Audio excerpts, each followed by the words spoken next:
So I wish the title of this video wasn't as clickbaity as it was, but hopefully in the end it'll all make sense. Okay, so one thing you're going to need to know is that I love video games and video game music. And I've wanted to write music for video games since forever. Now don't get me wrong, I love music in film and in TV too, but video games kind of do it for me. Okay, so I wanted to write music for video games so badly that I went out and I got a bachelor's degree in music.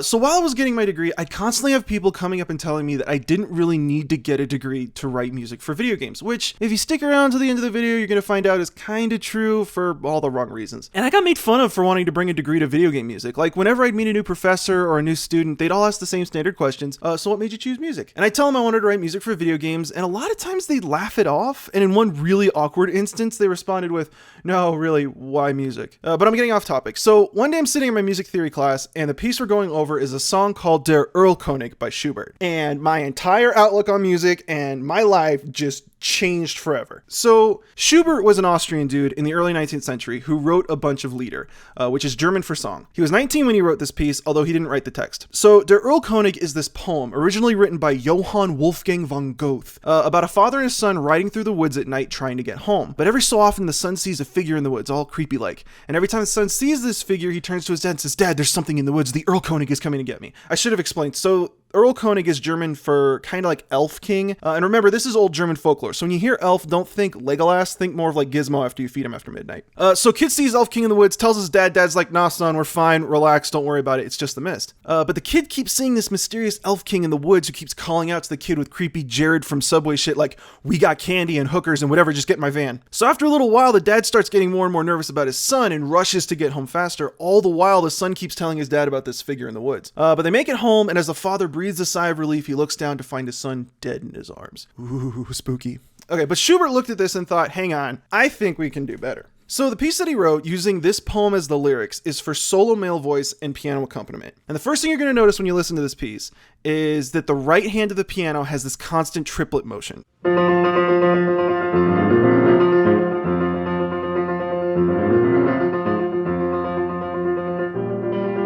Which, take my word for it, makes it super hard to play, but it imitates the hooves of a horse galloping through the woods. And this pattern only stops when one of two things happen. First, whenever the Earl King is calling out to the sun and trying to mesmerize him, which almost makes it feel like the Elf King is trying to like pull the sun away from reality.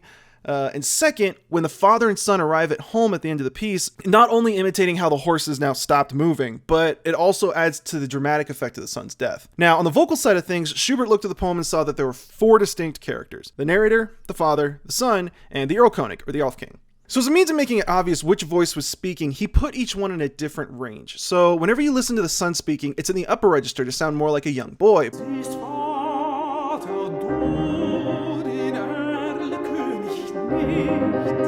While the father's voice is always in the lower register to represent maturity.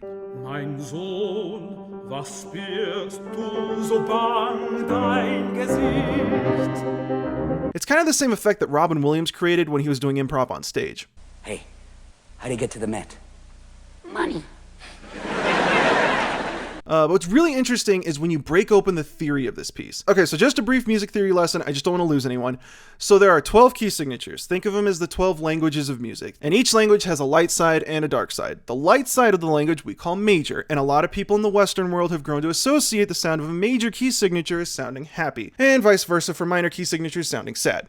And these languages are listed in this circular chart we call the circle of fifths. Don't worry about all these names, just know that this stuff exists. Okay, now you can see which key signatures relate to others based on how close they are to each other on this chart. So like, think of these two here as like Spanish and Portuguese. They share a lot of vocabulary and a lot of grammatical structures. But then these two languages would be like English and Mandarin. They have almost nothing in common. Now, when you move from one key signature to another, we call it modulation. And when you modulate between two closely related key signatures, like our Portuguese and Spanish examples here, there isn't that much of an issue. The piece will flow really well. But when you jump from one side of the circle to the other, it starts sounding super freaky and jarring. Like you notice it, it'll start feeling foreign. Okay, so back to our story. So the father and son are riding through the woods. And whenever the son tells the father that he sees something in the woods, it's in a minor key, which understandably makes it sound like the kid is freaking out. But when the dad responds, the piece moves back into a major key because the father's trying to reassure his son that everything's okay. And when the Erlkönig starts talking, it's also in a major key, but instead of trying to sound comforting like the dad, the Elf King is trying to lure the son in Five Nights at Freddy's style. But as the story goes on, the father starts responding in a minor key because he's getting more and more worried about his son. And the real horror show comes when the Elf King gets frustrated that the kid won't get in the van and switches to a minor key while delivering the line, "Und bist du nicht willig, so brauch ich Gewalt," which means, "and if you're not willing, I shall use force." How creepy is that? But as all this is happening, Schubert is slowly moving away from the key signature that the piece started in, which makes even the major key signatures start to sound more stressed and tense. And then Schubert ends the piece by returning to the key signature that the piece originally started in, mirroring how the father and son have kind of returned home. But with all this depth and complexity, which, to be honest, really wasn't anything new back then, there's one aspect to this piece that just kind of redefined how I looked at things. Now, before I start taking a lot of heat from the academic side of the internet, if you want to know the details of this next part, this is the originally published idea. Okay, so throughout this piece, you hear this motif.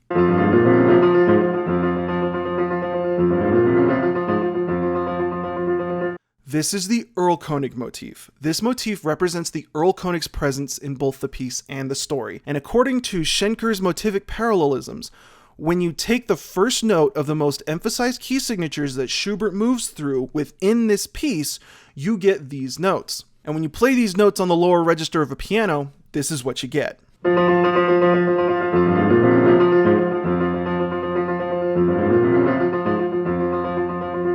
So for those of you who need it spelled out, the very musical languages that the characters were speaking in the story were contained within the Cthulhu Lovecraftian presence of the Elf King that was floating through the woods and wanted this kid's soul. As if it didn't matter what the characters did, they were already trapped within the Elf King's spell, and the son was doomed from the beginning. Now, there are some people that say that this whole idea is a big case of finding what you're looking for, which is a bias that I struggle with all the damn time in music theory. But honestly, it doesn't matter if it's what Schubert had originally intended, or even if this argument has any validity at all. What matters is that music has this kind of capacity for telling a story. Up until this point in my life, all I had ever worried about was whether or not the music sounded good.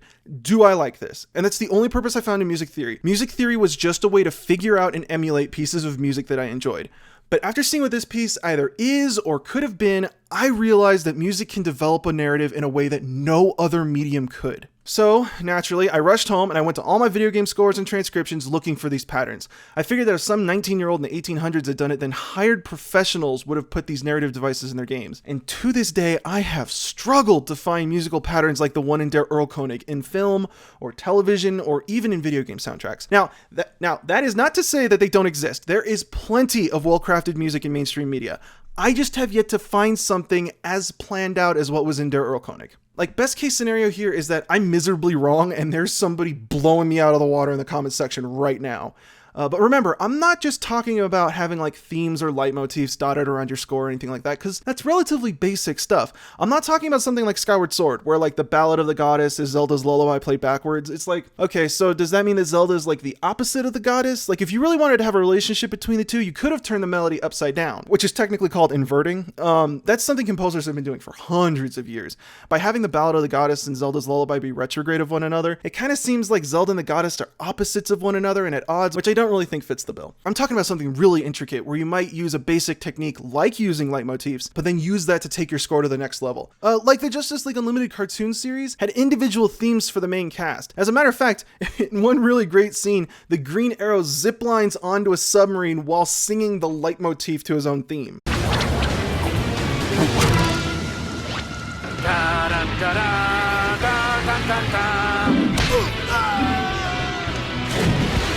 So why not create 7 leitmotifs for 7 main characters of the new Justice League film, but then construct them in a way so that those 7 leitmotifs can come together to form the main theme for the film? Or like, at the very least, just have a television show or a game or something that develops a relationship between key signatures that actually imitates the relationship between the characters in the story. Like, so what? Does all music and all video games and television and film just suck? No, of course not. But the problem is when you don't look at music critically and just consume it on a visceral, how does it make you feel level, you facilitate a pop music ideology. Nowadays, when people write music, you hear things like, oh, I was inspired, or I just let the music flow, or oh, it just felt right. And what's happening is that this person isn't gifted with some sort of divine grace. What's happening is that this person is distilling elements of music that they have experienced in the past. If they want a piece of music to sound sad, they'll probably look to pieces of music that made them feel sad and take elements from those pieces, either consciously or subconsciously, and combine them into a new creation instead of actually manufacturing a musical narrative that will earn that sad moment. This is the big reason that most of us think that major scales sound happy and minor scales sound sad. We've been raised to believe that. It's kind of like the difference between a character that you've grown attached to suddenly dying and motivating your hero, and finding the hero's girlfriend in a refrigerator. One is inherently validating. You don't need to have any prior life experience to be attached to Eris by the time she dies. Spoilers, Eris dies. But I imagine that if you're going through a really rough breakup and you end up reading this panel, you aren't exactly going to have the reaction that the writers had intended when they originally wrote the panel. See, what ends up happening when you don't critically look at music is that all of the most popular, successful music that you may end up liking becomes music that's written by people who have listened to and enjoyed the same music that you have listened to by proxy. It's not necessarily music that's well crafted for the purpose of the narrative so much as it's music that you're already familiar with, whether you realize it or not, and it serves to bring together and identify a community. And this isn't necessarily a bad thing. Just look at how many groups there are out there that revere game music from the 80s and 90s and breathe new life into them decades after they came out. But what ultimately happens is that the music that's crafted for an entire medium becomes a genre of music unto itself. And effectively, this is how tropes are born. So like, did something dramatic just happen? Let's have that Inception boom. Everyone's seen Inception and knows that that means that something dramatic just happened. Is the main character a hero? Let's play some brass because Superman had brass for his theme and it'll make everyone associate the protagonist with a comic book superhero. And if it isn't the composers consciously making this call, then it's their supervisors, the directors, even the producers. Chances are that these higher-ups aren't classically trained in music, and in many cases won't know that music is capable of developing and unfolding a story as sophisticated as Schubert did in Der Erlkönig. It took me until my second year of college to realize the real impact that music can have on a narrative. Like, okay, let's look at Kubrick.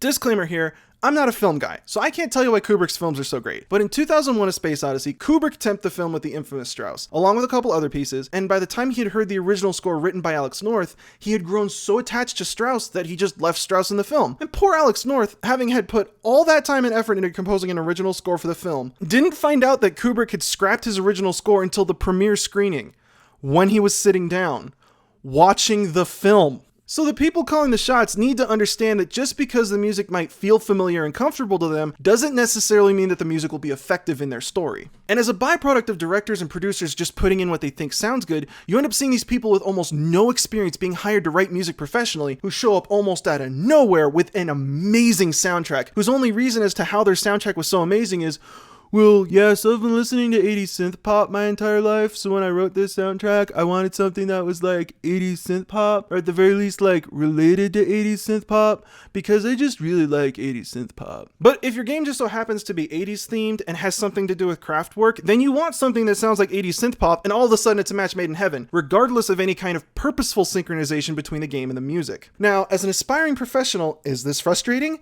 Immensely. But it pales in comparison to the real issue, which is that nobody wants to waste their time with all this. Games nowadays tend to not have an integrated, coordinated soundtrack. I mean, it made sense for games of the past to have music that endlessly looped due to the technical restrictions of the hardware, but now, in many cases, the music in a game might as well be a Spotify playlist, which is the exact same thing that a lot of films have recently begun to do. Probably because the studio heads know that an unoriginal soundtrack won't cause them to lose pre-order sales or tickets at the box office, while still cutting down on total cost of production. For video games specifically, it isn't really necessary to have an incredibly intricate soundtrack for a video game to be successful because it's never really been at the forefront of the gaming community's collective concerns. But up until recently, neither was having your game run at 60 frames per second. You can have a game that sells millions and millions of copies that runs at a smooth, cinematic 24 frames per second. And having a game that runs at 60 FPS doesn't guarantee that it'll be contender for Game of the Year. But the truth is that you aren't going to have a masterpiece nowadays that doesn't run at 60 FPS. If it's just at 24, you're going to be flavor of the month, and as soon as all the Let's Players finish their run-throughs, everyone's going to forget about it. If people are going to start demanding quality from the media that they consume, why is music being left behind? Why have 60 FPS gameplay without 60 FPS music?